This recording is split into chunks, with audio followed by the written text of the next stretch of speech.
I am continuing my reading. What I'm doing in this series is to read through the entire standard works of the Church of Jesus Christ of Latter-day Saints. This consists of the Bible, the Book of Mormon, the Doctrine and Covenants, and the Pearl of Great Price. I am reading in a chronological order of events, not according to publication or volume, so I will be skipping around a bit as I move along. We continue in Alma. This is going to be the missionary efforts among the Zoramites. We've already read the chapter 31, the basic description of the Zoramite religion and Alma's dedicatory prayer. We read last time in the first half of chapter 32 about the poor who are rejected and kicked out of the synagogues among the Zoramites, that they are coming to Alma because since they're rejected by the Zoramites, they see something in Alma. So we're going to now finish out chapter 32. We pick this up in verse 21. And now, as I said concerning faith, faith is not to have a perfect knowledge of things. Therefore, if ye have faith, ye hope for things which are not seen, which are true. And now, behold, I say unto you, and I would that ye should remember that God is merciful unto all who believe on his name. Therefore he desireth in the first place that ye should believe, yea, even on his word. And now he imparteth his word by angels unto men, yea, not only men, but women also. Now this is not all. Little children do have words given unto them many times, which confound the wise and the learned. And now, my beloved brethren, as ye have desired to know of me what ye shall do, because ye are afflicted and cast out, now I do not desire that ye should suppose that I mean to judge you only according to that which is true. For I do not mean that ye, all of you, have been compelled to humble yourselves, for I verily believe that there are some among you who would humble themselves, let them be in whatsoever circumstances they might. Now, as I said concerning faith, that it was not a perfect knowledge, even so it is with my words. Ye cannot know of their surety at first unto perfection, any more than faith is a perfect knowledge. But behold, if ye will awake and arouse your faculties, even to an experiment upon my words, and exercise a particle of faith, yea, even if ye can no more than desire to believe, let this desire work in you, even until ye believe in a manner that ye can give place for a portion of my words. Now we will compare the word to a seed. Now if ye give place that a seed may be planted in your heart, behold, if it be a true seed, or a good seed, if ye do not cast it out by your unbelief, that ye will resist the Spirit of the Lord, behold, it will begin to swell within your breasts. And when you feel these swelling motions, ye will begin to say within yourselves, it must needs be that this is a good seed, or that the word is good, for it beginneth to enlarge my soul, yea, it beginneth to enlighten my understanding, yea, it beginneth to be delicious to me. Now, behold, would not this increase your faith? I say unto you, yea. Nevertheless, it hath not grown up to a perfect knowledge. But behold, as the seed swelleth and sprouteth and beginneth to grow, then you must needs say that the seed is good. For behold, it swelleth and sprouteth and beginneth to grow.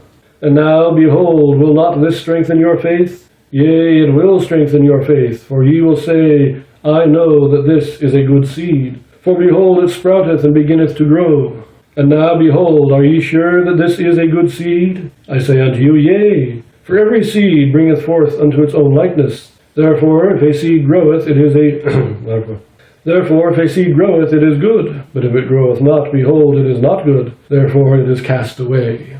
And now, behold, because ye have tried the experiment and planted the seed, and it swelleth and sprouteth and beginneth to grow, ye must needs know that the seed is good. And now, behold, is your knowledge perfect? Yea, your knowledge is perfect in that thing, and your faith is dormant. And this because you know. For ye know that the word hath swelled your souls, and ye also know that it hath sprouted up, that your understanding doth begin to be enlightened, and your mind doth begin to expand. O then, is not this real? I say unto you, yea, because it is light, and whatsoever is light is good, because it is discernible. Therefore ye must know that it is good. And now behold, after ye have tested this light, is your knowledge perfect? Behold, I say unto you, nay. Neither must ye lay aside your faith, for ye have only exercised your faith to plant the seed, that ye might try the experiment to know if the seed was good.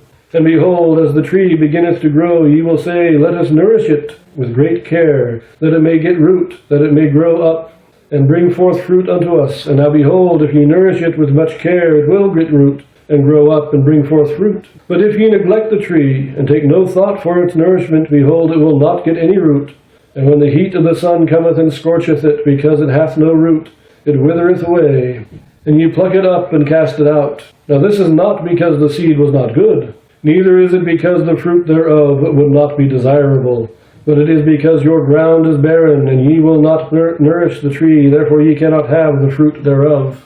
And thus, if ye will not nourish the word, looking forth with an eye of faith to the fruit thereof, ye can never pluck of the fruit of the tree of life. But if ye will nourish the word, yea, nourish the tree as it beginneth to grow, by your faith, with great diligence, and with patience, looking forward to the fruit thereof, it shall take root, and behold, it shall be a tree springing up unto everlasting life. And because of your diligence and your faith and your patience with the word and nourishing it, that it may take root in you, behold, by and by ye shall pluck the fruit thereof, which is most precious, which is sweet above all that is sweet, and which is white above all that is white, yea, and pure above all that is pure.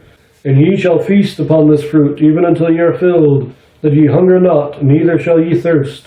Then, my brethren, ye shall reap the rewards of your faith, and your diligence and patience and long-suffering, waiting for the tree to bring forth fruit unto you. This is probably the greatest description and discourse on faith ever written, at least that we have a record of. This is beautiful.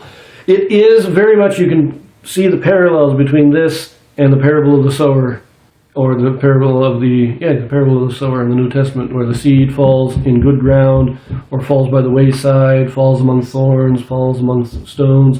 All of the elements of Christ's parable are found in this discourse. This is beautiful, and I love the idea of inviting people to just experiment on the Word. We don't need to take a leap. We don't need to get to the end in our first step. Just like growing a tree. You plant it, you nourish it, and if you do it enough, eventually you'll get the fruit of it. But if you are impatient, you give up, you don't want to nourish, you don't want to do the work that is required, you can never have the fruit of the tree. Anyways, we continue in Alma with the story of the Zoramites in our next video, and I will see you there.